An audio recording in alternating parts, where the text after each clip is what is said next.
Hari ini kita akan meneruskan kuliah kita tentang farmakologi ya. Jadi penggunaan obat pada masyarakat. Hari ini babnya yaitu tentang diuretika atau kalau bahasa awam pelancar buang air kecil gitu ya. Jadi terutama untuk laki-laki kalau sudah berumur tertentu kadang-kadang buang air kecilnya agak lambat, atau untuk yang punya penyakit tertentu misalnya hipertensi, kadang-kadang jumlah air kencingnya juga sedikit gitu ya. Ini manfaat daripada diuretika. Nanti kita bicarakan secara detail di hari ini ya.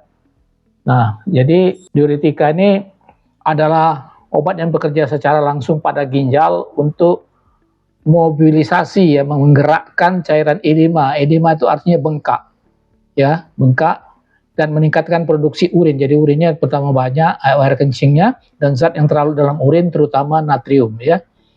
Jadi urin di dalam itu dalam 24 jam atau dalam satu hari itu kira-kira ada kira-kira 1,5 liter gitu ya.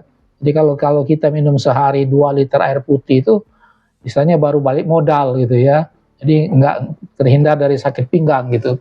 Karena kita tahu ginjal pusatnya adalah di bagian belakang atau di bagian pinggang gitu ya.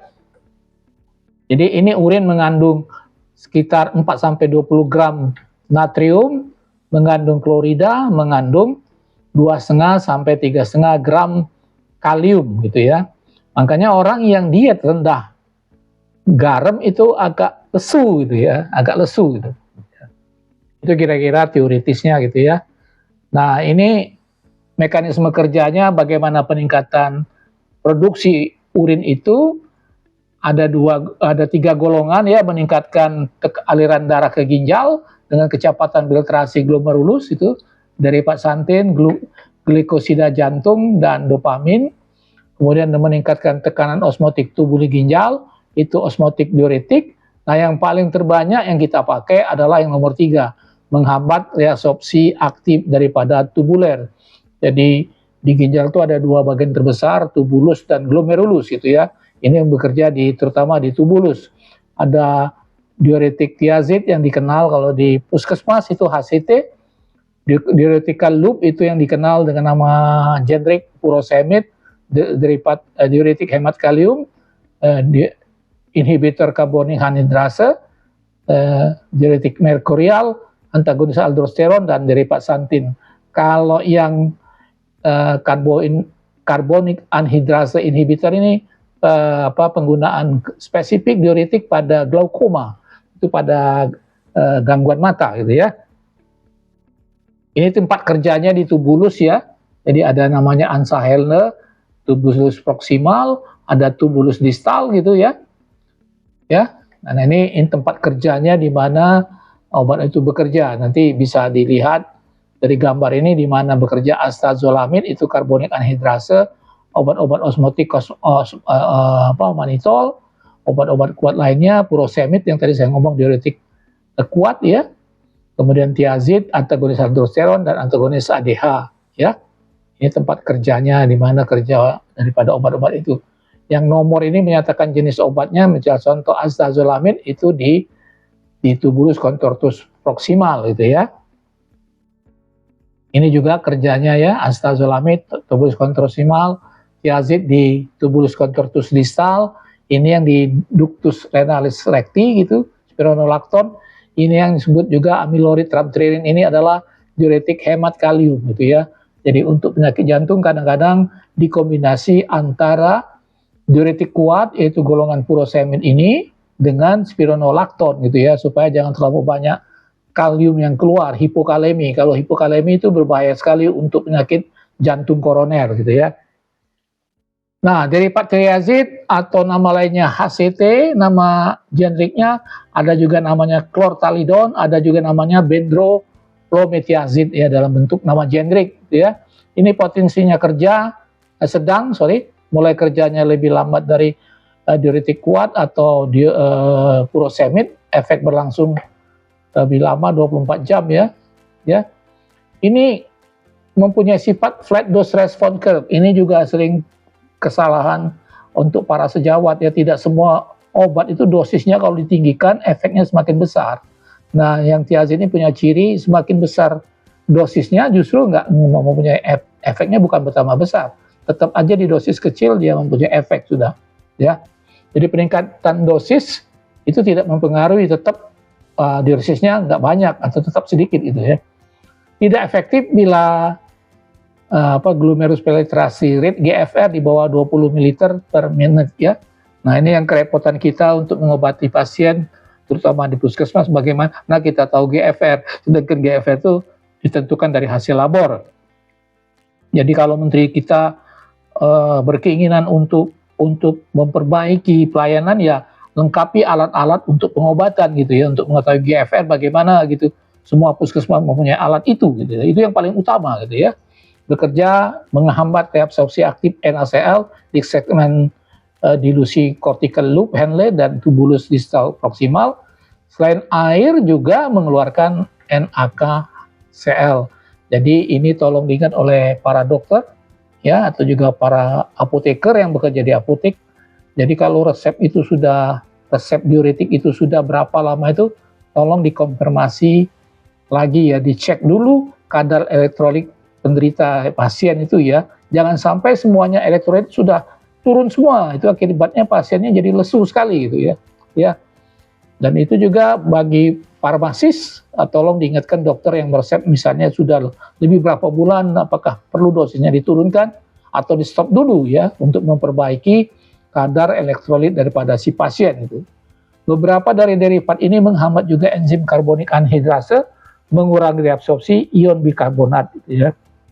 Selanjutnya yang perlu diperhatikan untuk efek samping daripada diuretika thiazid ini ya, atau HCT ini ya, kalau di puskesmas ya, hipokalemia. Jadi untuk penyakit jantung, hati-hati jantung koroner ya, karena ini akan menyebabkan keracunan daripada digitalis gitu.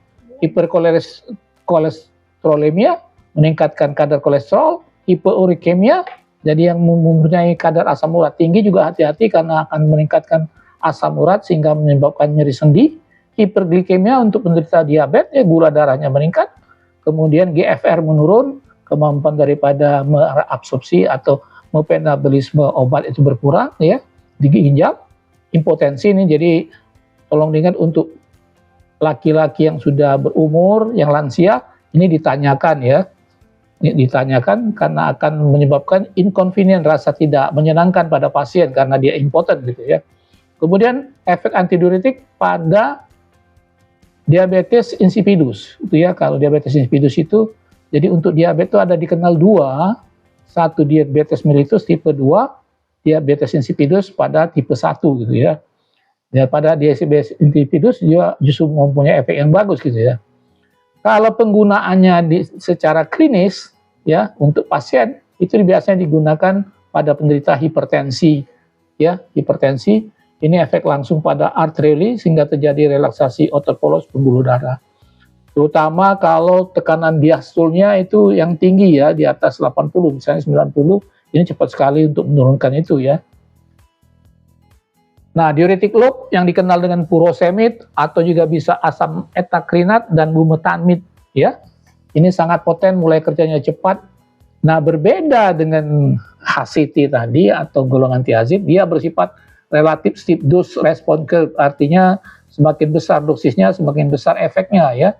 Tetap efektif walaupun GFR-nya rendah sekali, di bawah 10 ml per menit dia masih bisa diuresis pasiennya, masih bisa kencing gitu ya.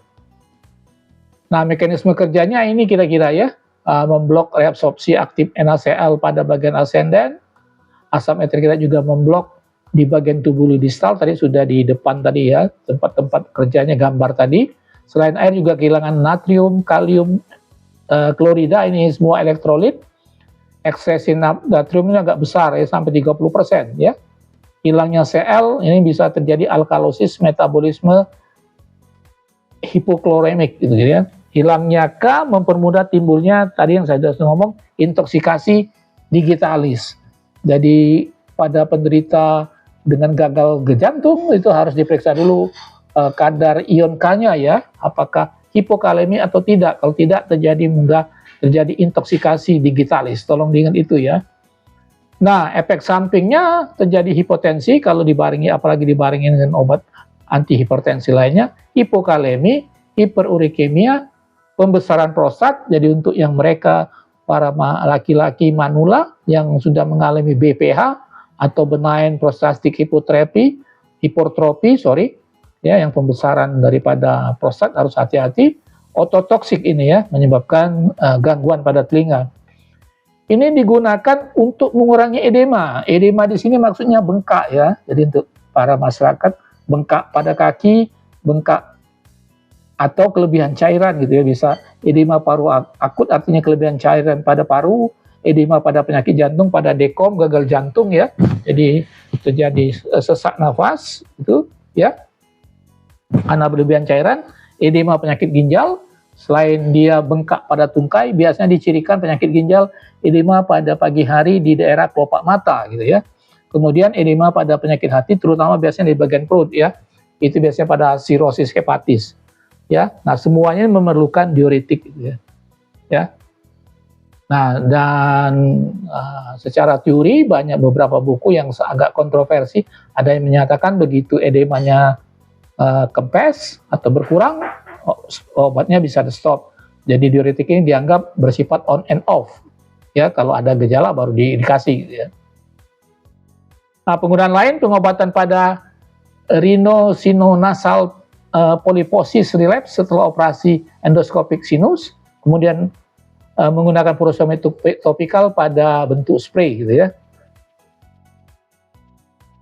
Nah, ini penghambat karbonik anhidrase, ini sebenarnya diuretik acetazolamid ya. Dalam nama dagang yang paling populer itu Diamox ya. Cara kerjanya ini agak ribet ya, tapi terutama mempunyai ciri khas di mata. Dia menurunkan tekanan darah, tekanan bola mata ya, tekanan cairan bola mata. Jadi dia merubah enzim karbohidrase itu mengkatalisis CO menjadi CO2 ditambah air menjadi asam karbonat gitu ya. Ini mekanisme kerjanya ya yang bisa Anda baca nanti. Tapi yang jelas dengan menurunnya bikarbonat dan meningkatnya klorida dalam cairan ekstraseluler, jadilah biasanya kadang-kadang metabolis asidosis. Jadi penggunaan obat ini spesifik hanya untuk kasus-kasus mata atau yang disebut glaukoma. Ini cara kerjanya gitu ya. Daripada karbonik anhidrase inhibitor ini ya, acetazolamid ya, jadi membatalkan pembentukan asam karbonat penggabungan dari air dan CO2 gitu ya, menghambat gitu, sorry. Nah, ini per oral diserap melalui saluran cerna gitu, kadar maksimal dalam darah, ekskresi melalui ginjal sempurna dalam 24 jam dalam bentuk utuh, tidak dimetabolisme ya. Nah, efek samping lemah, parestesi, hipokalemia, drowsiness, disorientasi karena efek samping pada SSP. Yang tadi saya ngomong indikasinya ya, untuk glaukoma sudut terbuka ya. Jadi untuk menurunkan sekresi daripada cairan mata, bola mata, jadi sehingga tekanan intraokuler menurun. Kemudian juga dipakai acetazolamid ini untuk mountain sickness akut ya, untuk mabuk perjalanan gitu ya, pasca operasi katarak pada kasus sindrom pseudo exploitiva gitu ya. Nah, derivat hemat kalium ini paling banyak yang terakhir ya, yang dipakai dikombinasi dengan loop diuretik atau furosemid tadi atau diuretik kuat gitu ya, menghambat reabsorpsi natrium pada tubus distalis, mengurangi pertukaran Na dan K dengan hasil efektif terhadap pengeluaran hilangnya K. Jadi dia tidak terjadi hipokalemi gitu ya, yang berbahaya yang saya ngomong tadi untuk intoksikasi digitalis. Biasanya digabung dengan derivat thiazid untuk mengurangi hilangnya kalium gitu ya. Efek samping hiperkalemia, justru hiperkalemia, jadi peningkatan daripada kalium. Amyloid menyebabkan hilangnya ion bikarbonat walaupun bukan suatu inhibitor karbonik anhidrase ya. Nah, antagonis aldosteron bekerja secara kompetitif menghambat kerja aldosteron yang menginduksi reabsorpsi ion natrium dan ekskresi ion K pada tubuli distal ginjal, digunakan sebagai gabungan derivat thiazid pada penderita hiperadolesterisme primer atau sekunder. Kemudian efek sampingnya hiperkalemia dan ginekomastia ya. Onychomastia artinya pembesaran daripada kelenjar mame gitu ya. Nah, itu dulu yang bisa saya sampaikan. Terima kasih telah menonton. Silakan subscribe, like, and share. Ciao.